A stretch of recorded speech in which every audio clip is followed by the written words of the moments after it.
بسم اللہ الرحمن الرحیم۔ سب سے پہلے خاص خبروں کا خلاصہ۔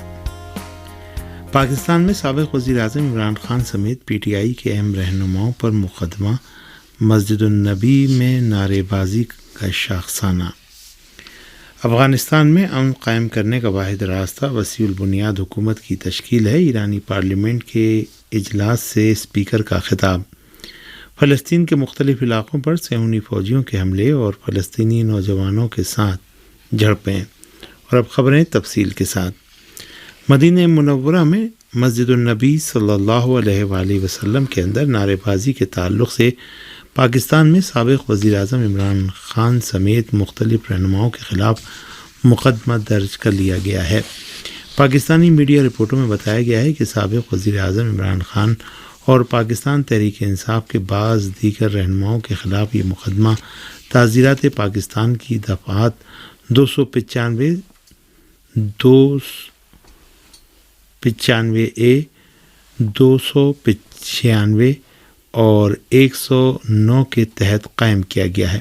ایک شہری کی جانب سے درج کرائے گئے اس مقدمے میں 15 افراد کو نامزد کیا گیا ہے۔ نامزد کیے جانے والوں میں پاکستان تحریک انصاف کے چیئرمین اور سابق وزیر اعظم عمران خان کے علاوہ فواد چودھری، شہباز گل، قاسم سوری، صاحبزادہ جہانگیر، انیل مسرت، سابق وزیر داخلہ شیخ رشید اور ان کے بھتیجے شیخ راشد کے نام شامل ہیں۔ اس مقدمے میں وزیر اعظم شہباز شریف اور ان کے ہمراہ وفد کے مسجد النبی میں داخل ہونے کے بعد پیش آنے والے واقعے کو سوچی سمجھی سازش قرار دیا گیا ہے۔ یہ ایسی حالت میں ہے کہ سنیچر کی رات دیر گئے سابق وزیر داخلہ شیخ رشید کے میڈیا سینٹر پر سیکیورٹی اہلکاروں نے چھاپا مارا ہے۔ اس کے ساتھ شیخ رشید کے بھتیجے شیخ راشد جب عمرے کی ادائیگی سے اسلام آباد واپس پہنچے تو انہیں گرفتار کر لیا گیا۔ ہندوستان میں کرونا کے مریضوں کی تعداد میں اضافہ ریکارڈ کیا گیا ہے۔ نئی دہلی سے موصولہ رپورٹ کے مطابق ہندوستان کی مرکزی وزارت صحت نے اتوار کو اعلان کیا ہے کہ گزشتہ 24 گھنٹے میں 3,324 نئے مریضوں کا اندراج کیا گیا۔ اس رپورٹ کے مطابق اس دوران 2,876 کورونا کے مریض شفایاب بھی ہوئے ہیں۔ ہندوستانی وزارت صحت کے مطابق ملک بھر میں کورونا کے زیر علاج مریضوں کی تعداد میں 408 افراد کا اضافہ ہوا ہے۔ اس رپورٹ کے مطابق ہندوستان میں کورونا کے زیر علاج مریضوں کی تعداد میں سب سے زیادہ 107 افراد کا اضافہ قومی دارالحکومت دہلی میں، اس کے بعد ریاست ہریانہ میں 90 اور یو پی میں زیر علاج مریضوں میں 75 افراد کا اضافہ ہوا ہے۔ ہندوستان میں گزشتہ 24 گھنٹے میں 40 اموات ریکارڈ کی گئیں، جس کے بعد اس ملک میں کورونا سے مرنے والوں کی تعداد 5,23,843 ہو گئی ہے۔ امریکہ نے ایک بار پھر ہندوستان پر زور دیا ہے کہ روس کے ساتھ تعلقات ترک کرے۔ میڈیا رپورٹوں کے مطابق امریکی وزیر خارجہ اینٹونی بلنکن نے کانگریس کی مختلف کمیٹیوں میں بریفنگ دیتے ہوئے کہا ہے کہ وہ چاہتے ہیں کہ ہندوستان پابندیاں لگے بغیر ہی رضاکارانہ طور پر روس سے الگ ہو جائے۔ انہوں نے تجویز پیش کی کہ روس سے تیل اور ہتھیار خریدنے کی وجہ سے ہندوستان پر پابندی نہ لگائی جائے، بلکہ پابندیوں کے بغیر ہی اس کو روس سے دوری اختیار کرنے کی ترغیب دلائی جائے۔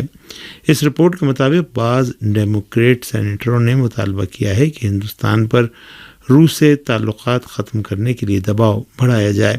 مذکورہ امریکی سینیٹروں کا کہنا ہے کہ اگر ہندوستان روس سے دفاعی ساز و سامان خریدنے سے باز نہ آئے تو اس پر پابندیاں لگانے پر غور کیا جائے۔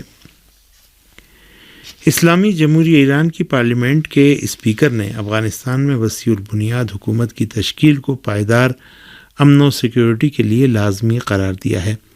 ایران کی پارلیمنٹ مجلس شورا اسلامی کے اسپیکر محمد باقر غالیباف نے اتوار کو پارلیمنٹ کے کھلے اجلاس سے خطاب کرتے ہوئے کہا کہ آج کل امریکہ داعش کے ذریعے افغانستان میں بدامنی پھیلانے کی کوشش کر رہا ہے۔ انہوں نے کہا کہ امریکہ افغانستان میں نسلی و مذہبی فتنہ برپا کر کے مظلوم عوام کو ایک بحران میں مبتلا کرنا اور کابل حکومت سے ہونڈا ٹیکس وصول کرنا چاہتا ہے۔ محمد باقر قالیباف نے کہا کہ اسلامی جمہوریہ ایران امن و سیکورٹی کے قیام کو کابل حکومت کی ذمہ داری سمجھتا ہے، جس میں وہ اب تک ناکام رہی ہے۔ ایران کی پارلیمنٹ کے اسپیکر نے کہا کہ ایک ایسی حکومت کی تشکیل جو تمام افغانوں کی نمائندہ ہو، پائیدار امن قائم کرنے میں کامیابی حاصل کرنے کا لازمہ شمار ہوتی ہے۔ کابل، مزار شریف اور قندھار سمیت افغانستان کے مختلف علاقوں میں گزشتہ کئی دنوں سے دہشت گردانہ حملے ہو رہے ہیں، جن میں اب تک سینکڑوں افراد جاں بحق اور زخمی ہو چکے ہیں۔ اکثر دہشت گردانہ حملوں کی ذمہ داری داعش نے قبول کی ہے۔ طالبان نے دعویٰ کیا ہے کہ اس نے مغربی افغانستان میں ایک دہشت گردانہ حملے کو ناکام بنا دیا ہے۔ افغانستان کے مختلف علاقوں میں دھماکوں اور دہشت گردانہ حملوں کو روکنے میں طالبان حکومت کی ناکامی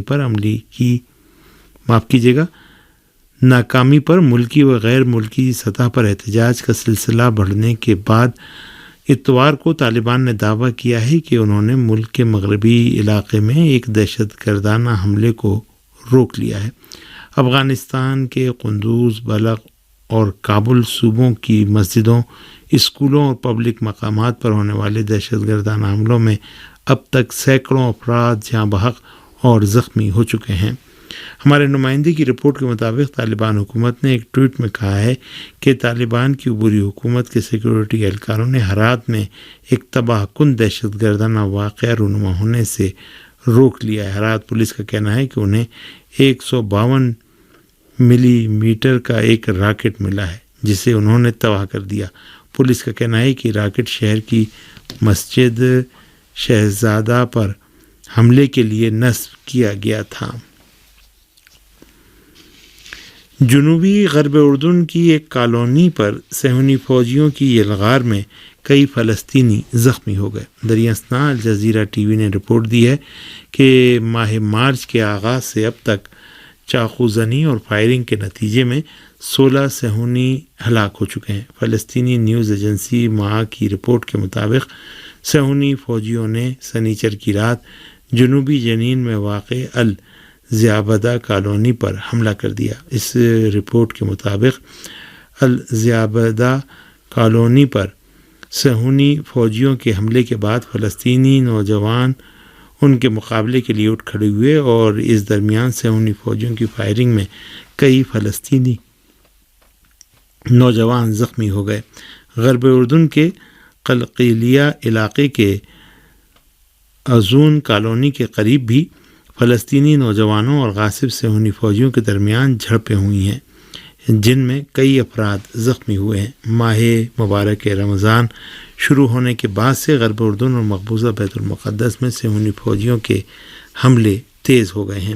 حالیہ ہفتوں کے دوران دسیوں فلسطینی صہیونی فوجیوں کی فائرنگ میں شہید ہو چکے ہیں، اور اس کے مقابلے میں تازہ ترین رپورٹوں کے مطابق فلسطینیوں کی جوابی استقامتی کارروائیوں میں 16 صہیونی ہلاک ہوئے ہیں۔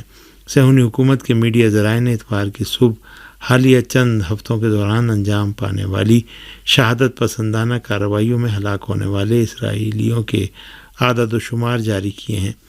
اسرائیل ٹائم ویب سائٹ نے ایک رپورٹ میں کہا ہے کہ گزشتہ ہفتوں کے دوران اسرائیلی کالونیوں میں ہونے والے مکرر حملوں کے بعد فلسطینیوں اور اسرائیلیوں کے درمیان کشیدگی بڑھ گئی ہے۔ اس کے ساتھ ہی الجزیرہ ٹی وی نے بچوں کی قاتل صہیونی حکومت کے حوالے سے رپورٹ دی ہے کہ مارچ کے شروع سے اب تک 16 صہیونی چاقو زنی اور فائرنگ سے ہلاک ہوئے ہیں۔ دریائے اثنا صہیونی حکومت کی پولیس نے ایک بیان میں دعویٰ کیا ہے کہ مقبوضہ فلسطین کے ایک عرب شہری نے چوری کی ایک گاڑی سے ایک صہیونی فوجی افسر کو کچل دیا، جس کی حالت اس وقت نازک ہے۔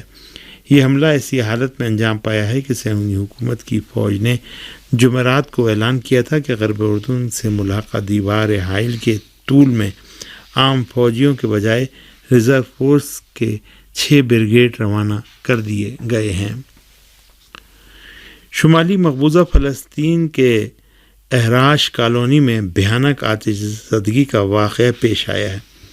ارنا نے صہیونی حکومت کے میڈیا ذرائع کے حوالے سے رپورٹ دی ہے کہ آتش زدگی کا یہ واقعہ سنیچر کی شام شمالی مقبوضہ فلسطین کے احراش کالونی میں پیش آیا ہے، جس کی وجوہات معلوم نہیں ہو سکی ہیں۔ رپورٹ کے مطابق آگ پر قابو پانے کے لیے فائر بریگیڈ کے 9 دستوں اور اس کی مدد کے لیے 4 طیاروں کو استعمال کرنا پڑا ہے۔ صہیونی میڈیا ذرائع نے آتش زدگی کی وجوہات اور اس سے ہونے والے جانی و مالی نقصانات کی جانب کوئی اشارہ نہیں کیا۔ روس نے کہا ہے کہ جنوبی خرسون پر یوکرائنی فوج کی گولہ باری میں متعدد یوکرائنی شہری ہلاک اور زخمی ہوئے ہیں۔ خبر رساں ایجنسی ریانو ویستی کے مطابق روسی وزارت دفاع نے یوکرائنی فوج پر جنوبی خرسون کے گاؤں کسلیفکا اور شروفکا کے ایک اسکول، بچوں کی نرسری اور قبرستان پر گولہ باری کا الزام عائد کیا ہے۔ روس نے مشرقی یوکرائن کے دونباس ریجن کے اہم ترین شہر خرسون اور ساحلی شہر ماریوپول پر حال ہی میں قبضہ کیا ہے۔ کہا جا رہا ہے کہ 2000 یوکرائنی فوج اور 1000 کے قریب عام شہری ماریوپول اسٹیل میل اور اس کے اطراف میں روسی فوج کے خلاف مزاحمت کر رہے ہیں۔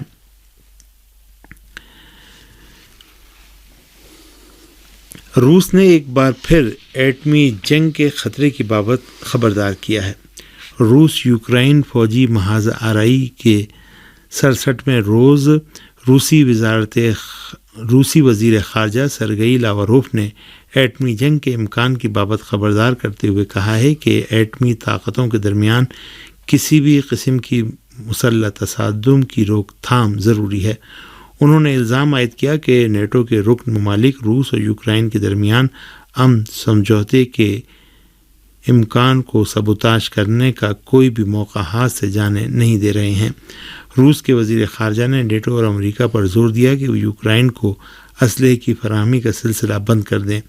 ان کا یہ بیان ایسے وقت میں سامنے آیا کہ جب برطانوی وزیر دفاع نے 8000 برطانوی فوجیوں کو درجنوں ٹینکوں، ہیلی کاپٹروں اور توپ خانے کے ساتھ مشرقی یورپ میں تعینات کرنے کا اعلان کر دیا ہے۔ روسی وزیر خارجہ نے یوکرائن میں بایولوجیکل تجربہ گاہوں کی سرگرمیوں کے بارے میں بھی تحقیقات کرانے کا مطالبہ کیا۔ دوسری جانب روس کی وزارت خارجہ کے محکمہ تخفیف اسلحہ کے سربراہ ولادیمیر پریاماکوف نے کہا ہے کہ ہم نے یوکرائن میں امریکہ کی بایولوجیکل تجربہ گاہوں کی سرگرمیوں کے جائزے کی غرض سے روسی پارلیمانی کمیشن کے اجلاس میں شرکت کے لیے نائب وزیر خارجہ وکٹوریا نولینڈ سمیت بعض امریکی عہدیداروں کو دعوت نامے جاری کیے ہیں۔ اس سے پہلے روسی فوج نے کہا تھا کہ یوکرائن کے مختلف علاقوں میں قائم 30 سے زائد بایولوجیکل تجربہ گاہوں کی سرگرمیوں میں امریکی وزارت دفاع کا خصوصی شعبہ ملوث ہے۔ یوکرائن پر روس کے حملے اور بعض علاقوں پر قبضے کے بعد متعدد ایسی تجربہ گاہوں کا انکشاف ہوا ہے جہاں امریکی وزارت دفاع کے فراہم کردہ بجٹ کے ذریعے بعض خفیہ سرگرمیاں انجام دی جا رہی تھیں۔ کہا جا رہا ہے کہ ان تجربہ گاہوں میں سے بعض میں بیماریاں پھیلانے والے جراثیمی مواد بھی تیار کیے جاتے رہے ہیں۔